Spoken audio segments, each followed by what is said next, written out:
बहनों भाइयों नमस्कार, जय माता की। 30 अक्टूबर को हनुमान जयंती है। हनुमान जयंती साल में 2 या 3 बार मनाई जाती है। तो इसके पीछे का कारण क्या है? वास्तव में हनुमान जी का जन्म कब हुआ था? अगर आपके घर में तांत्रिक बाधाएं परेशान कर रही हैं, आपके परिवार के पूरे सदस्य उससे परेशान रहते हैं, या आपके घर में नकारात्मक ऊर्जाओं का वास रहता है, तो कौन सी हनुमान जी की साधना आपको तांत्रिक प्रयोगों से बाहर कर सकती है, यानी आप उससे बच सकते हैं। एक हनुमान जी का ऐसा सरल प्रयोग अगर आप करते हैं तो आपके घर में कभी भी कोई भी अनिष्ट घटना नहीं घट सकती। अनिष्ट घटना यानी कोई ऐसी घटना जो आपके जीवन को एकदम से बर्बादी की ओर ले जाए। बहनों भाइयों, इस वीडियो में इन्हीं सारी बातों पर चर्चा करने वाला हूं। वीडियो में लास्ट तक बने रहिएगा। एक ऐसा उपाय बताने वाला हूं जिससे आपके घर में कभी भी कोई अनिष्ट घटनाएं घट नहीं सकती। बहनों भाइयों, हनुमान जयंती के प्रायः साल में 2 अवसर आते हैं। अब अधिकांश लोग इस बात से कंफ्यूज्ड रहते हैं कि हनुमान जी का जन्म वास्तव में कब हुआ था। एक मनाई जाती है चैत्र शुक्ल पूर्णिमा को, और कभी कभी कुछ लोग एकादशी को भी मनाते हैं, चैत्र शुक्ल एकादशी को। और इधर कार्तिक कृष्ण पक्ष चतुर्दशी को। तो ये हनुमान जी का जन्म आखिर कब हुआ?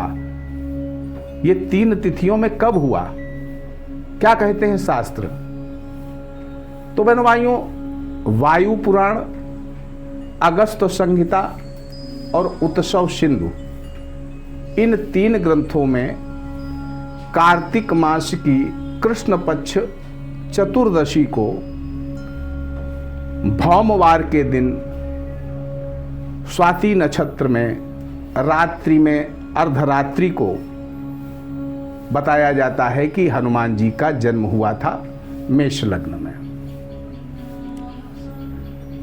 अब दूसरा ग्रंथ हनुमत उपासना ग्रंथ और वाल्मीकि रामायण, इनके अनुसार हनुमान जी का जन्म चैत्र शुक्ल पक्ष पूर्णिमा को हुआ था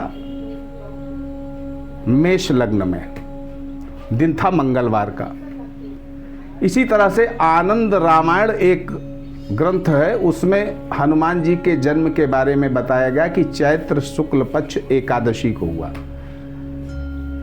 अब जन्म तो कहीं एक बार ही होता है, तो यहां पर समझने की बात है कि वास्तव में हनुमान जी का जन्म चैत्र शुक्ल पूर्णिमा को मेष लग्न में मंगलवार वाले दिन हुआ था।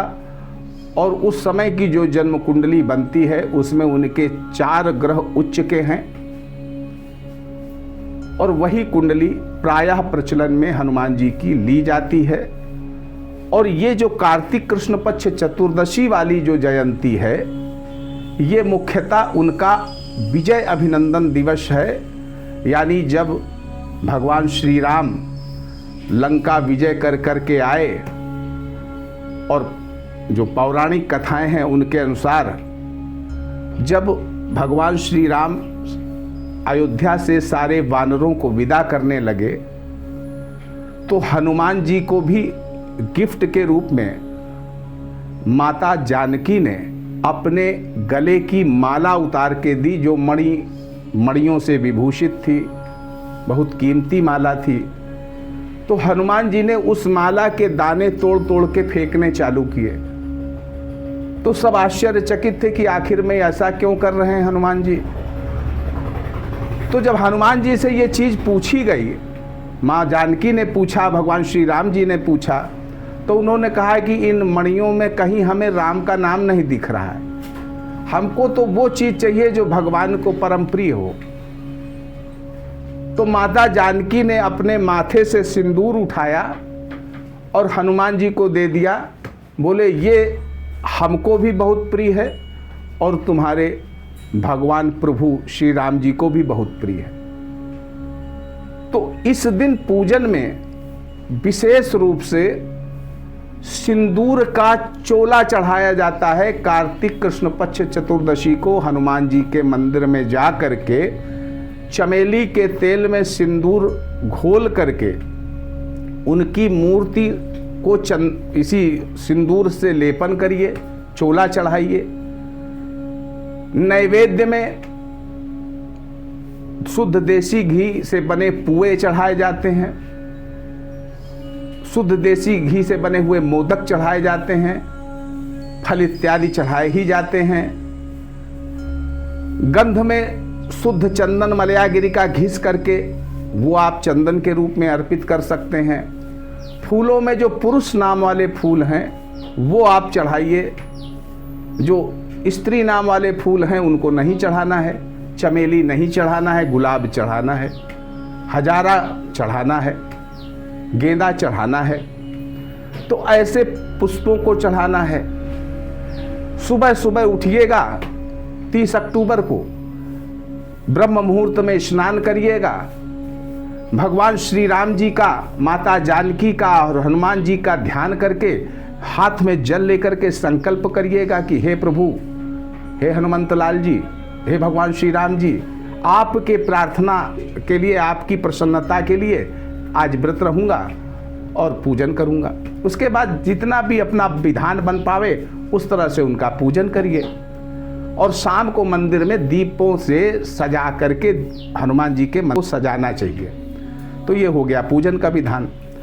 अब उस उपाय को बताने वाला हूं जिस उपाय को करने से आपके जीवन के कष्ट दूर होंगे।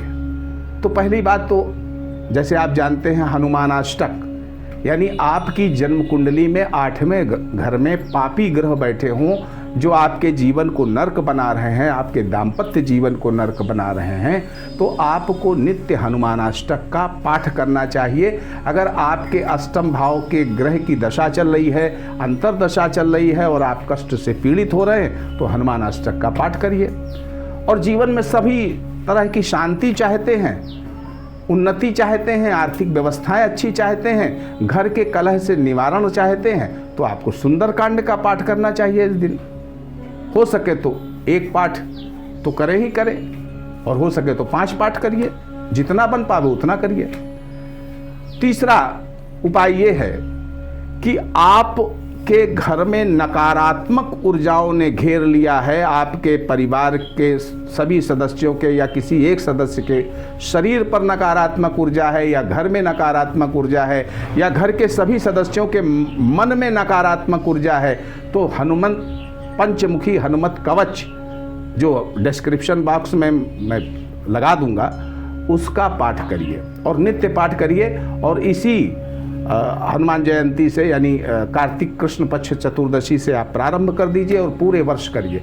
जीवन में कोई इतनी बड़ी नकारात्मक शक्ति नहीं है जो हनुमान जी से मुकाबला कर पाए, तो ये करना है। अब घर में अनिष्ट निवारण के लिए बता रहा हूँ उपाय, उसको कर लीजिएगा। वो क्या करना है कि बेल पत्र लेना है और उस पर अष्टगंध से राम लिखना है। 108 पत्तियां लेनी है बेलपत्र की और प्रतिदिन कृष्ण चतुर्दशी से प्रारंभ करिएगा और पूरे 121 दिन आप इस प्रयोग को करिएगा। आपके जीवन में हनुमान जी की इतनी कृपा आएगी कि आप बहुत आनंदित रहेंगे, आपका परिवार आनंदित रहेगा।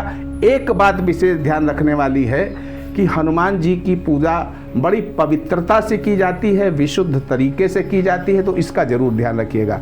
आप सुखी रहें, समृद्ध रहें, इसी मंगलमयी कामना के साथ मैं पंडित दिनेश नारायण पांडे आपसे विदा लेता हूँ। प्रेम से बोलिए जय माता की।